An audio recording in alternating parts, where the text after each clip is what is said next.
let's see, are these on? All good, Simi? Okay, good. So we're going to get started in just a moment. So can everybody please take your seats?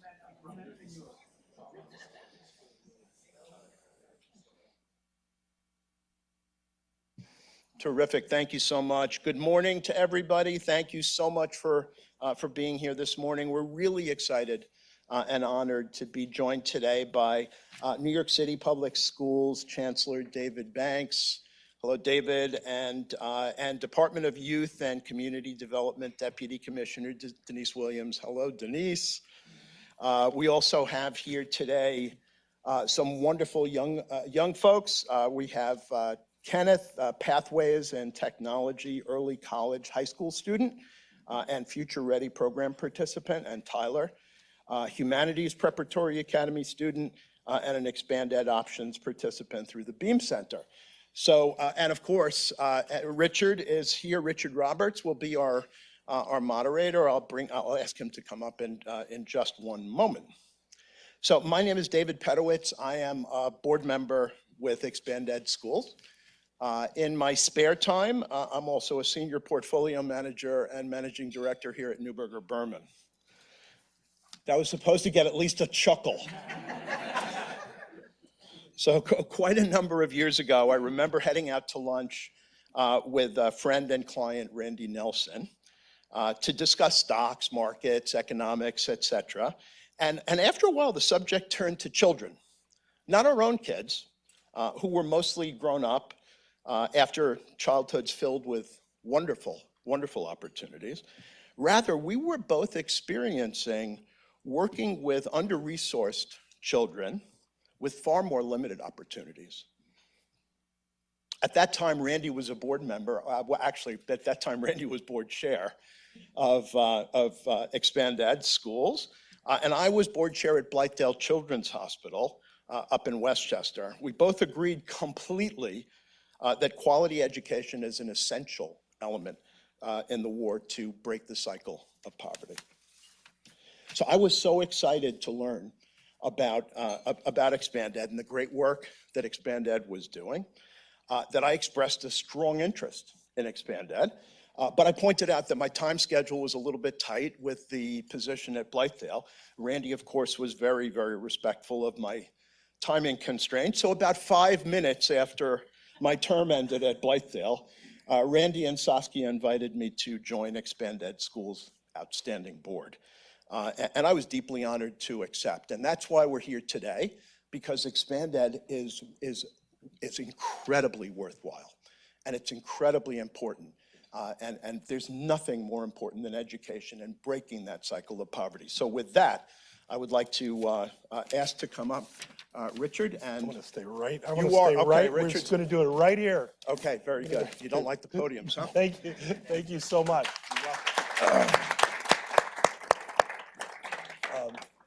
David, thank you and your colleagues and partners here at Neuberger for hosting us. It's so gracious. It's such a beautiful. I was saying to someone earlier that, you know, when you come up to a building like this, you see why they're so smart, because they're up high and they got a much different perspective on things than the rest of us. But it's really great to be here in a great space, and I want to thank our panelists, our distinguished panelists, for being here this morning, taking time out of their busy day to join us. Somebody's day is not that busy today, though. Tyler told me outside when we were talking earlier that they have a half day on Wednesdays. Yeah. So not so busy, but good to be here, and thank you so much for joining us. We got 35 minutes to chat about school partnership as a model for educational success. This is an on-the-record conversation, and there will be a Q&A at the end for audience, for non-journalist, non-working media audience participants. So thank you for being here, and we'll have an opportunity to be interactive. So I want to start with the Chancellor. who I was complimenting him on his sartorial splendor, and I thought I would enhance it by giving him an expanded lapel pin, which he is donning. That's right.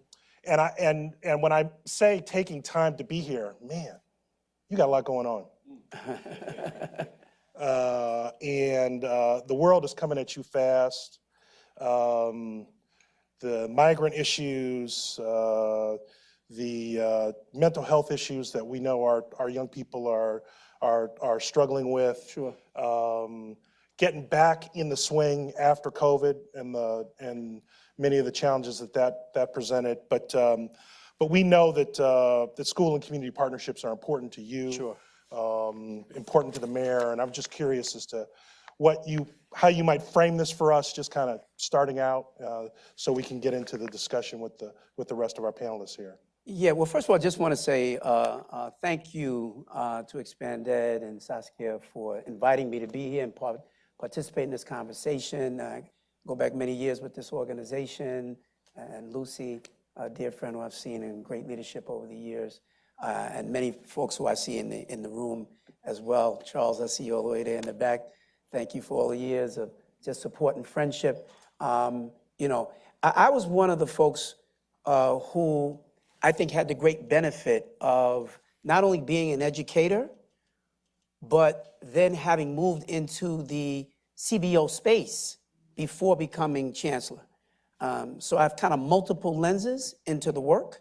As I led the work of the Eagle Academy, and I served on the board at the Urban Assembly for a number of years prior to that as well. So there were a number of things that I was doing.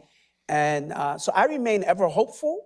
And I think that the partnership that we're going to need and the collaboration with the CBO community, there's no greater time that we'll have for that partnership and need for that than right now, because we're getting ready to face some of the toughest fiscal challenges that the city has seen in quite some time. And it's going to force us to either draw closer together to find common cause and solutions and to think innovative, or folks will turn on each other and things will just fall apart. So I like to think that our better angels will lead and we're going to be okay. So looking forward to the conversation. Yeah, great. Thank you so much. Commissioner, Department of Youth and Community Development, I mean, I know you. Please don't promote me. I know you're all about, well, you know, it's protocol. It is protocol as, listen. I was commissioner of HPD. It is protocol when the commissioner is not present that the deputy, but we will keep you. Thank you. Deputy Commissioner. Let's be clear. Deputy Commissioner, let the record reflect this. We know that youth and community development is all about partnership. And you work collaboratively with so many different groups and organizations. You want to speak to this question about the effectiveness of it, why it's important, what you see in the future in terms of how these partnerships will play out, particularly in light of some of the challenges that we think we're going to be facing? I'm a Virgo, so I'm not by nature kind of positive. I always see the glasses half empty, but in this case, I see the glasses as half full. And the Chancellor knows we had a pretty remarkable summer with summarizing. And some of the things that we innovated in a relationship with actually task when it was a few years ago around summer, the joint planning, right? The joint professional development, which we don't often seem to get to, but we're community educators and school day educators. We're planning together for how we would be and show up for young people. And why is that important? When all the adults in the building are working from the same script, the young people get a sense of partnership, of safety, of us all having the collective vision for them. And where we don't, not that we threaten to wrestle each other as they do in Congress. We didn't do that. We don't do that, but we are not saying to them, we all have your future in mind, and this is how we're going to support it. And when we did it back in the day with TASK, there were 125 programs. I believe we had 685. And so there's been a real investment by the Chancellor, my commissioner, but mostly the mayor in one New York City. You hear him say that all the time. And in the schools, there's got to be one vision, one set of guiding principles, and one approach to making sure our kids are successful. And we have a real model for doing that. So I feel hopeful in that we're going to continue that way of being during the school year, which is much longer. And around the piece around mental health and social and emotional competencies, that's really where we have to nail it this year because of all the stress the young people are under. That's great. I'm glad you mentioned the young people because we have them here with us. And I want to start with Tyler. Tyler, when you're there all day, when you're on days when you're in your full day, tell us a little bit about the programs and activities you're involved in. Tell us a little bit about how they positively impact your life and your, particularly your school journey. Talk a little bit about that. First of all, just tell us a little bit about background, where you live, where's school. People want to hear that. They want to hear that much more from the young people than they do the adults. So let's tell us a little bit about that. Hello, my name is Tyler, and I live on the Upper West Side on 106. And where do I go to school? I go to school in Chelsea called Humanities Preparatory Academy. It's a pretty good school, actually. I like it. It has a lot of clubs, and I like filling up my days with clubs, except for Wednesdays, because I have half a days. But yeah, other than that, me personally, what shapes me in a sense, right? Clubs. I join almost every club just because I like keeping myself busy. I like meeting new people. I love what's it called? I love my bad. I'm trying to. My bad. Sorry. I like What's your favorite club? My bad. Yeah, thank you. My favorite club. My favorite club is music. Music club because I started playing the guitar and the ukulele. Ukulele is my main instrument. I figured it was gonna be difficult because the guitar has too many strings. But anyway, music club definitely because my music teacher has so many instruments and he's probably like the best teacher out there. So, but other than that, I don't know. Has it helped you? Are you happier with it? No, definitely. It definitely Do you feel more engaged? Yeah, it helped me a lot with my stage fright because we like doing a lot of like flings. Like we did a spring fling, so I had to like perform a song on stage and stuff like that and like sing. So I still have very bad stage fright, but it definitely does help a bit. Other than that, another program that I did was the Beam program as the last program. Which program was that? Beam Center, right? Beam Center? Yes, Beam Okay, Center. great. And that program is basically like, I did the apprenticeship for it back in 2022 of spring. And it basically guarantees you like a summer job as a camp counselor. I was a camp counselor.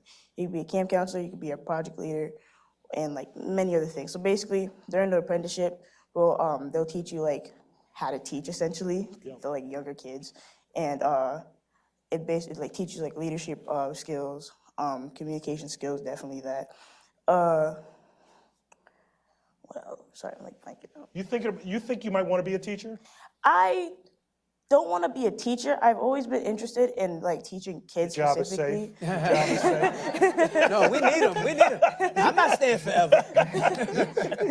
No, I've very much only been interested in teaching like younger minds, like between like 6 to 8 year olds or 6 to 10 year olds. I mean, because I've always been like interested in how they work. Because I personally do pottery, but I'm in a younger kids class, and I'm always like interested. They're always like, oh, I'm gonna make like a half dinosaur, half like horse like model, and they do it, and it's like I don't know how like what goes on through their brain, but I've always been interested in that. Great. So yeah. Great. So we have Upper West Side, half days on Wednesdays, pottery, guitar. Right? We got a lot. The We got a lot. ukulele. Ukulele. Right? Ukulele. Yeah. That's I just heard guitar. Sorry. Ukulele.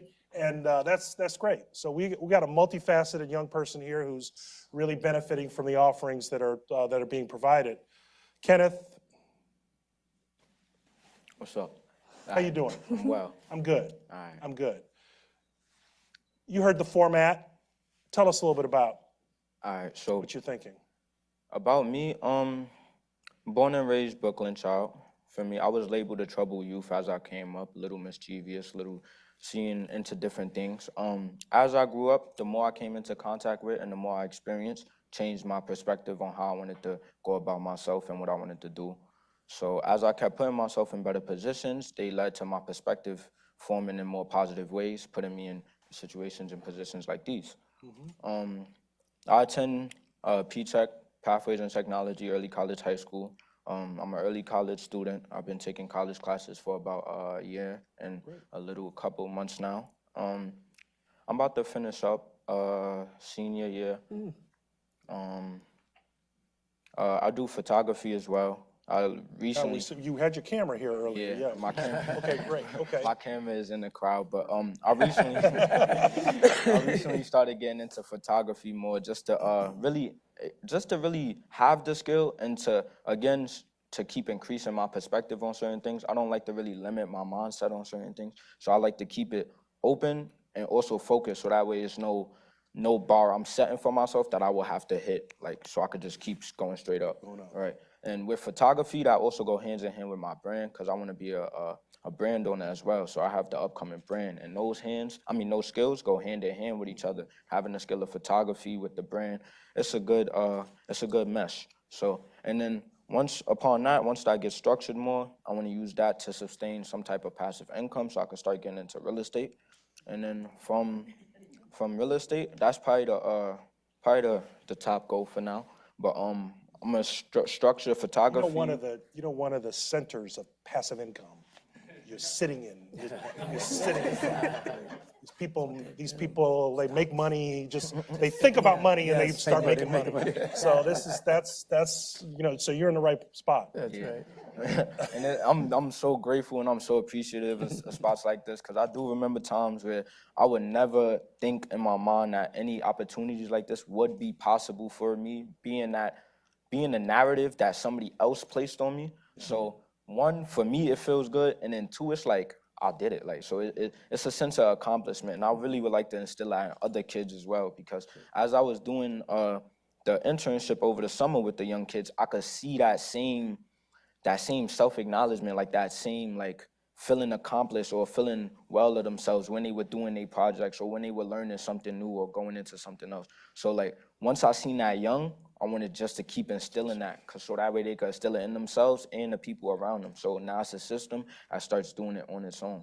So what's been the most impactful program or opportunity that you've participated in? Is it the college classes? Is it the photography club? What's been the thing that probably had the most impact in getting you to this mindset? All right, so to be honest,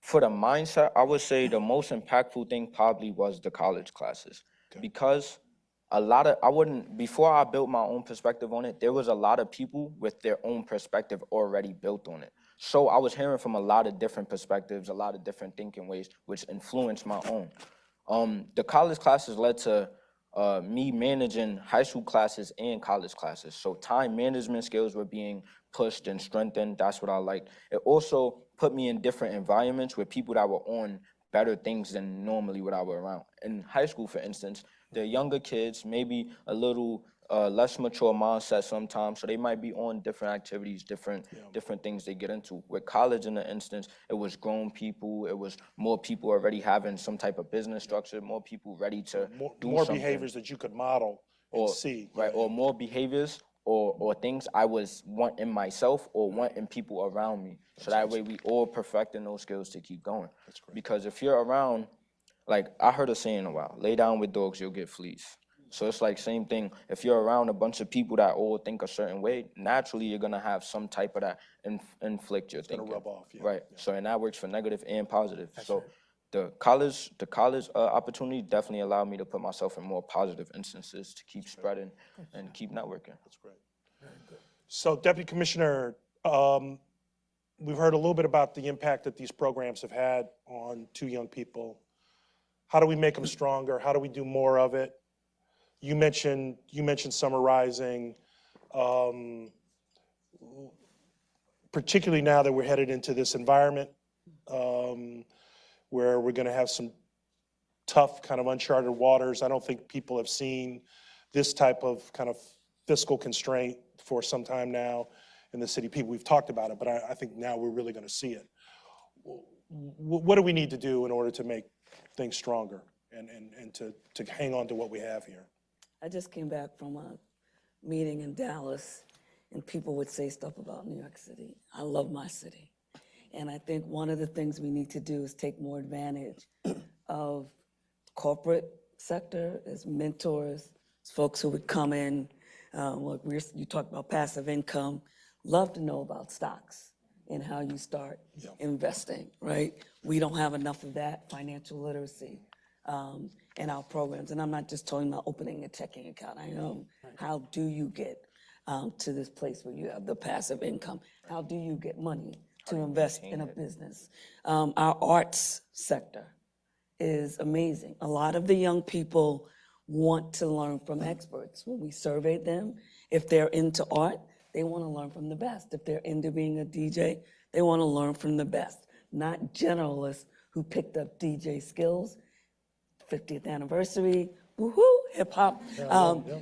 But they want to learn from those who are doing it well. We need to move beyond who's been part of this sector and bring I love your college course piece. Why can't we do it during the DOE space, but not in after school necessarily? Then the last thing I'll say, we need to invest in the adults around them.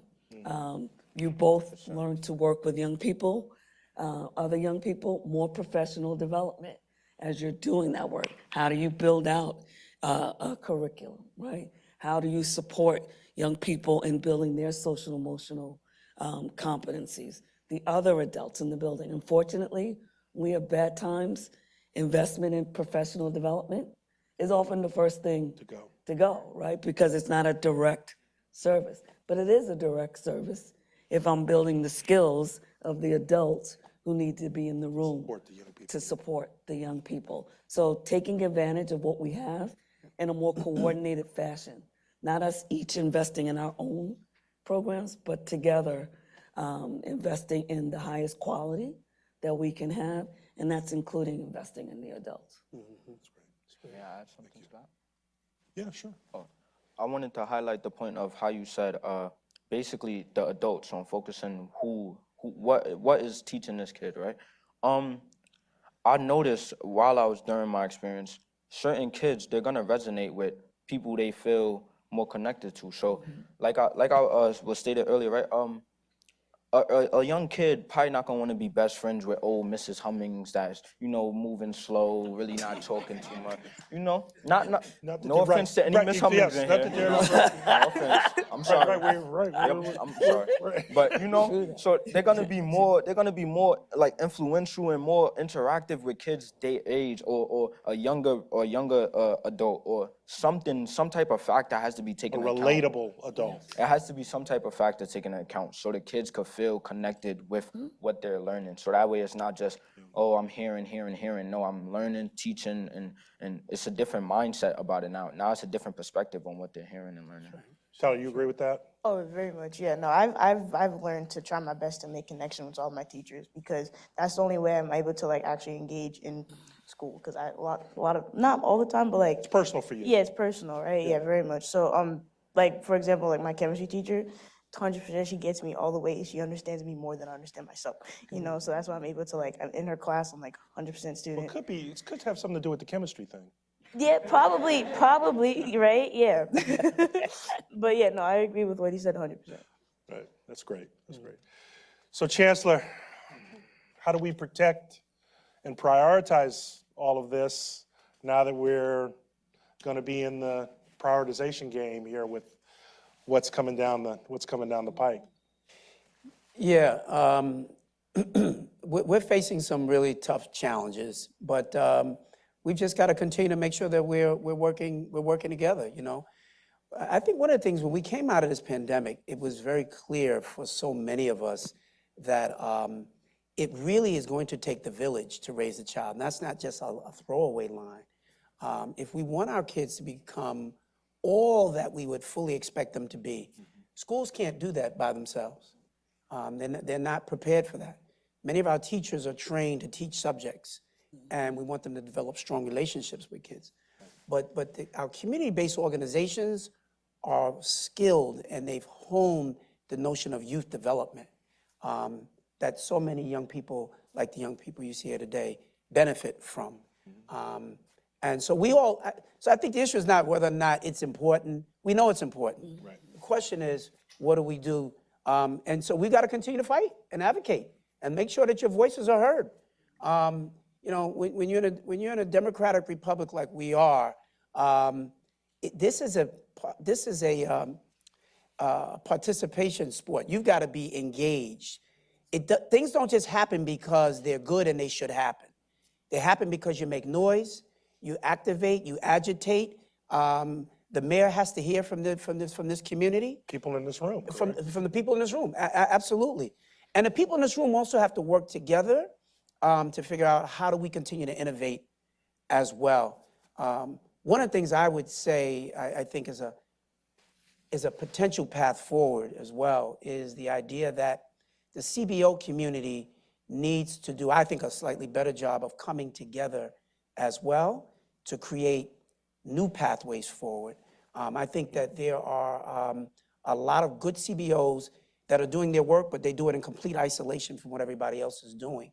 And I don't think that that is the most effective model, particularly when you're facing a shrinking pool of resources.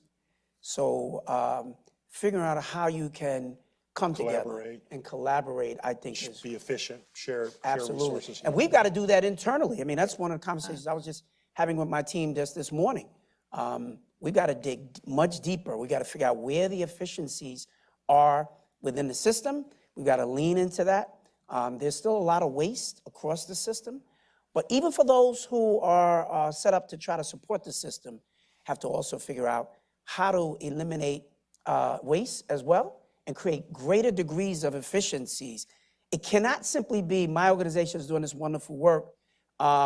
Please make sure you continue to fund us. And the group that's right next door, you know, they're kind of left on their own. It needs some major funders to figure out how do I bring people together. There's some of that does happen. Yeah. There needs to be more of that happening so that we can create greater impact. Well, good thing we're here with Expand Ed, because that's what Expand Ed's about. So, that's a fantastic plug for the work that we're doing.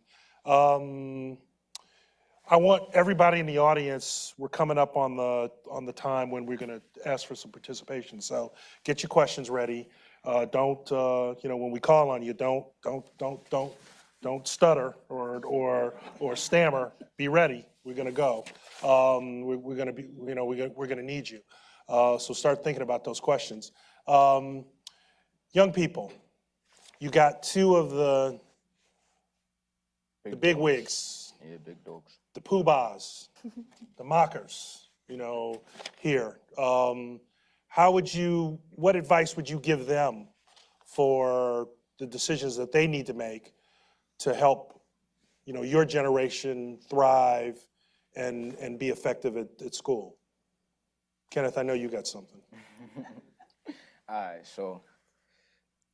right. To be honest, I believe that. All right, so I'm gonna start off with restating what I said. One, the connection between the student and who's teaching the student. That's something that needs more attention brought to. The amount of time and the tedious task, I feel like, is something that needs to be attention brought to. Because to go a little deeper into that, right? When a kid is young, right, and they're placed with all this work, I feel like, or they have 8-hour periods or 8-hour school, then a 4-hour after school, and they have homework from their school, homework and extracurricular activities, then they don't have no free time for themselves to start navigating their own path. And that's what I feel like is needed, because that's what was done for me in a sense, what I did for myself with kind of how I was already going one route, I was already looking one way because that's what I was told, but nobody was making me or trying to get me to look any other ways or trying to get me to look anyway by myself though. Like, so I think that's something that also needs attention. So paid towards. I'm old, and I do feel, and I felt I was out of touch. But the less homework resonates with me. I just think it allows. I understand that. It allows that like that creative element to flourish in them young minds, because if they're so creative, they so ready to get into something, and then you make them do the dictionary's worth of work, and then all of it is drained into the work. Like, they don't have no place to show and really express their natural creativity, you know? And I feel like it gets worse as like the kids get older, because the work get harder, or it gets more work, or it gets more challenging, and then kids' lives might get harder as they grow up. Different factors might have to start being taken into account. More time, maybe work. siblings. You have to work. You might have to pick up certain responsibilities that a kid wouldn't have to in the first place, or shouldn't have to. So I think a lot of things at home also don't get taken into account too well for how it's structured, because it will allow more time for a kid to situate himself or their self, and then, in a sense, like kind of handle business. I think the Chancellor had a response before we get to Tyler. So Yeah, just to say that I agree with Kenneth. This is part of what we talk about when we say we need to have a more reimagined school experience. We're not looking to develop factory workers, right? We want young people to be innovative, critical thinkers. But too much of our system has been built on an old model, and the world is changing so rapidly. And so I'm doing everything I can to try to help to shift the system and create newer kinds of opportunities for young people, a whole range of things that we've done. We've got a lot of work to do and a long way to go, but you're absolutely right. And you hear it. If you go to any school across America, you'll essentially hear the same general consensus. Kids drop out of school because school is what? Boring. Right? And we all know that. But it doesn't seem like we do a lot about it. However, there are places right here in our New York City school system which have done something about it, where kids are engaged in all kinds of wonderful and amazing and innovative experiences. What we've not done a good enough job is of lifting that up and helping to share that so that other schools can learn from that.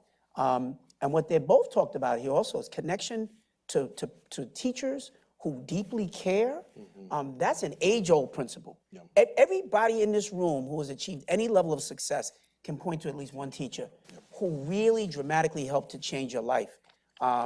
We've got to lift those folks up. We've got to celebrate that, and we've got to take the lessons learned about how those people show up every day so that schools all across the city can also learn from that. my friend Deborah Roberts from ABC has just written a book called Lessons Learned, and it's a series of essays from a lot of very prominent people about the impact that a teacher had on their life, and I think it would resonate with a lot of people. Oh, yes. You guys actually said my main point was that I feel like teachers need to have more, like, not so much commitment, but like more passion to teach the kids. Because a lot of times, like, what I've experienced, that teachers are just there to teach. You know, they're just like, here's a lesson. If you understand it, you understand. If you don't, I'll help you. But like, that's it. You know, there's no motivation, like, but yeah, no, my bad. That, and also, I feel like kids' voices just need to be heard more. Like, I mean, in my school personally, I mean, my school's pretty great, low-key. But a lot of, like, everybody in my school, like, if you want to, like, make a club, you know, they'd be like, definitely you can be the president of the club, just make sure it happens, you know. But that goes for all around. I just feel like not so much like principals, but like a lot of schools, they like turn down kids like offers, or they don't hear them, or like especially like the background kids, right? Open, Yeah, open, yeah. Like they're not really open-minded to a lot of ideas, and like a lot of kids have great ideas. So yeah. So I'm going to open it up. I think people have microphones, and they'll be happy to hand you one if you have a question, and it would be good if you did, because I'm out of questions. So as they say, help a brother. No one? Oh, here we go. If you could just tell us your name and affiliation, that'd be great. Thank you. Hi, I'm Lori Dean. I'm with the Pinkerton Foundation. And Chancellor, I totally agree with you. We have to collaborate. Collaborations are key, but we also have to remember that they cost money too to be done well. So I'm going to put out a challenge to my colleagues in private philanthropy. That's actually a good thing to fund, and but they do cost money. What? Yeah, it won't happen without funding. No, I agree. We got some money. And I think it's got to be collaboration, and good organizations need to continue to be funded, and we need to be working together so that we're not working in isolation, and we're all working toward a shared goal. Because otherwise, we can do a lot of good work, but that ultimately doesn't. You may impact the lives of lots of kids, but ultimately you didn't fundamentally change the system. And I think we should all be about fundamentally changing the system. We have a $38 billion annual budget, New York City Public Schools. Think about that, right? And yet, as I came into office, 51% of the kids couldn't read. 64% of black children in New York City can't read. 63% of Latino kids don't read. When I say don't read, I mean they're not on grade level. 91% of the kids in the city of Detroit can't read. That's almost criminal. Right? I mean, I made a joke, I kind of said, but it's not really that much of a joke. 91% of the kids in the city of Detroit can't read. You could get those same results if the kids never even went to school. What's the point of the school system, right? So that says to me, you can be busy, but that does not mean that you're being impactful. I think, particularly at times like this, we have a responsibility to take this fiscal challenge and figure out how we're going to get smarter. Not just say we still need those funders, just keep giving us the money so that we can continue to make sure that more than half of the kids can't read. You know, so we've got to figure out how do we put the best minds in the room together and come up with the strategies that will dramatically impact performance and ultimately impact the lives of young people like Kenneth and Tyler. And there's so many more like them all around the city. So, you know, I was in the space. I was begging and pleading for funders all the time to give us money to help us do our work, particularly with Black and Brown Boys, which was the work of the Eagle Academy. But it's a much greater cause than that. And it requires a greater degree of collaboration. Otherwise, if you're happy to just fund groups and everybody goes out and you can save a few kids, then you'd be happy with that. But if you are really about trying to truly transform a system, which I think we have to be committed to transforming a system. Otherwise, America will not be able to rise to the level that it's supposed to in this globally competitive market. It will not be able to. Not with this many kids marginalized. I'm reading this book now, Making Americans, Jessica Landers, right? And the whole notion of immigration in America. What we are witnessing right now is the browning of America, right? And if we don't ensure that all of these kids that are coming to us are getting the best education possible, shame on us. And we will not become the nation that we're supposed to be. It's happening every single day, and we have to meet the moment. At our size, we have to take the anecdotes to scale. Everybody can point to a good program. That's right. A great school, but if we don't take it to scale, it's kind of a creaming effect. And we cannot do that with 1 million children in the system. And we have to examine things that have been basic tenets. Why can't some of the after school that have leadership development and creative programs push into the school day, right? To your point about reimagining the school, why does it have to be the DOE is from this to 3, and then after school is from 3 to 6?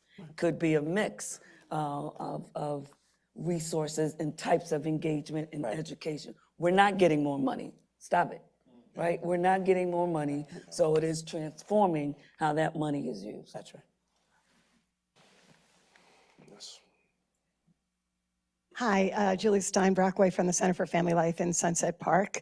Wonderful to hear from all of you, inspired, ready to sign up for that collaborative meeting that we're going to have. Right. There are other CBOs and educators. We're doing the in-school work during the day. We're pushing in.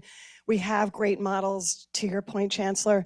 let's get a working group of a couple of young people, a couple of private funders, a couple of, but a real working group on CBO leaders who've done the work. And imagine now, as we look toward next summer, because we know we're facing those cuts, we have ideas. Yes. I've been in many meetings about efficiencies that we could make on the model of last summer. We're ready, willing, and eager. Please set a date, ask for volunteers or nominations or something. We're ready to roll up our sleeves, and we want to do this work. Love it, love it. Saskia, maybe we can work together. Maybe that's one of the best things that will emerge from a session like this. Because I've gone to many sessions over the years where there's a lot of talk. Yeah. But if we want to do something impactful, let's take that idea and make sure that we follow up on it. And the work of Expand Ed, what you do is exactly what we're talking about. And so maybe you can help take the lead with even the coordination of bringing folks together from around the city.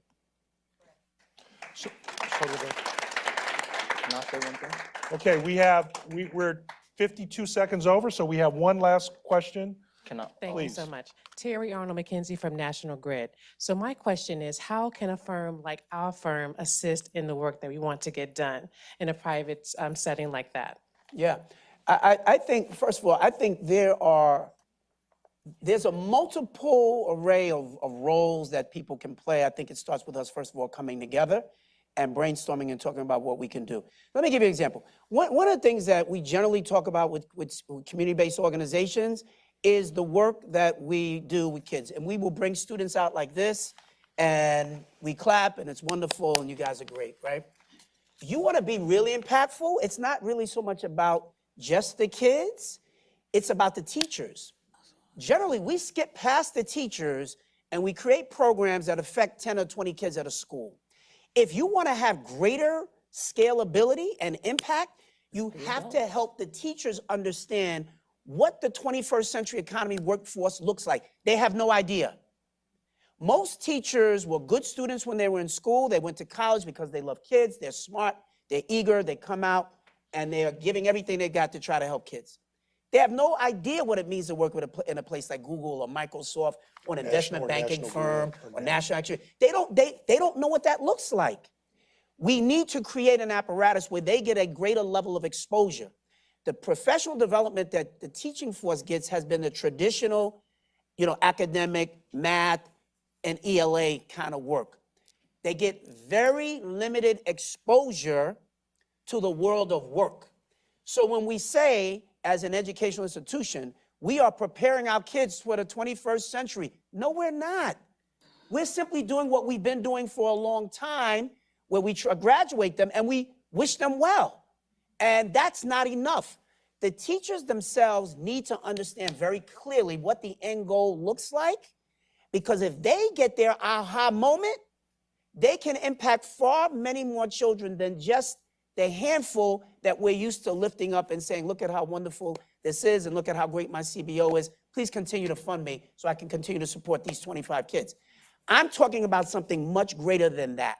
And you can have greater impact, but that's a vehicle we have completely missed. We skip right by the teachers as though they don't even matter. And it's my CBO, my funders, and lift up the great work we're doing with these kids, and that's what we do. So it's an opportunity for us, but again, I think it's part of that working session that we can put together that I think could actually lead us to greater solutions and more impactful solutions. And it's also the recognition that sometimes when you impact a teacher, you won't see that direct result. You won't see that isn't as inspiring Right. necessarily Right. as these great young people we have here in front of us. Right. Which makes everybody feel good. And you Right. guys made us feel good. We love you guys. Right. But it's that down and dirty. Absolutely, I totally agree with that. Yeah, but in times of real challenge, we can't just go for the quick hit, Right. which is what we generally do. Right. And what politicians generally do, they look for the quick thing that you can get, some quick favor for. But if we're talking about I'm talking about real transformation. If you want real transformation, you got to make a deeper investment in ways that don't necessarily show up with immediate gratification, but will present themselves much further out. Can I say something? Yeah, sure. Like basically to use what you were saying, Chancellor, like it's the same thing. Like say if you're working out, if you working out one hard time, just one day, you're not gonna see them. You're gonna feel crazy. You're not Come gonna see on. them immediate results. Come on, Kenneth. But if you're doing it every day, or if you're building your schedule to slowly start getting used to the gym, now your body starts There toning. you go. Now your body starts building the strength to keep doing the extra sets, the extra all of that. That's you know? it. So the people That's what I'm holding the talking about. microphones should drop them, because. Perfect example. That's the drop the mic moment right Yeah, there. exactly. That's right. So thank you, thank you, thank you. Thank our panelists. Thank you, everybody. Thank you. Saskia is going to come up and take us home. Thank you. That was wonderful. Yes. We are in, the working session is going to be scheduled. It probably already is because there's a lot of great expanded staff here. It's probably December 12th, 9 to 11. I just want to express my incredible gratitude to Chancellor Banks, Deputy Commissioner Williams, Kenneth, Tyler. Thank you for sharing your insights, sharing your knowledge. As many of you know, school community partnership is in my DNA. It's why I love working at expanded schools, whether it's after school, high impact tutoring, work-based learning, STEM, literacy, social emotional learning. There's lots of different ways that we bring people together to make that adult-child relationship really shine and sparkle the way that you brought out, Kenneth and Tyler. And so thank you for reminding me of why we do the work we do and getting us started on a working session. As you all heard this morning, when schools and community partners work together, they can leverage additional resources, they can use funds efficiently, they enhance the quality of education. And these kinds of public-private partnerships are often seen as the extras that a school has rather than in their DNA and in the way that they think about preparing young people truly for the 21st century. So thank you for bringing those perspectives. Thank you, David and Neuberger Berman, for hosting us. It is nice to be on the 42nd floor and get that perspective and be able to take a step back from the day-to-day grind of fighting and advocating for money to think about why we do it. And looking out at all of you, I see such an incredible ecosystem to be reminded that we got to collaborate, especially at a time when we talk about fighting for money and advocating. I think is really, really, really important. So if there's one thing I'm taking, it's that we gotta get together, we gotta collaborate, and we gotta really go deep in how we reimagine. I am supposed to also tell you that you can visit our website, expandedschools.org, and sign up for our newly revived quarterly newsletter, where we'll let you know about the working session and how it went, where we'll let you know about the work that's happening in our schools and community partners. You can follow us on social media. For those of you who are in a position, we'd love you to make a personal or corporate donation. And I should tell you that our spring gala now has a date, May 15th, 2024. Please put that in your calendars. You're all invited. We'll get to celebrate the great work, all the things we do between now and then. We'll celebrate, and just thank you again to everyone here, to the panelists for your shared commitment to Expanded's mission. I really, really appreciate it. Thank you for coming, and I hope everybody has a great, great Thanksgiving. Thank you. Yes.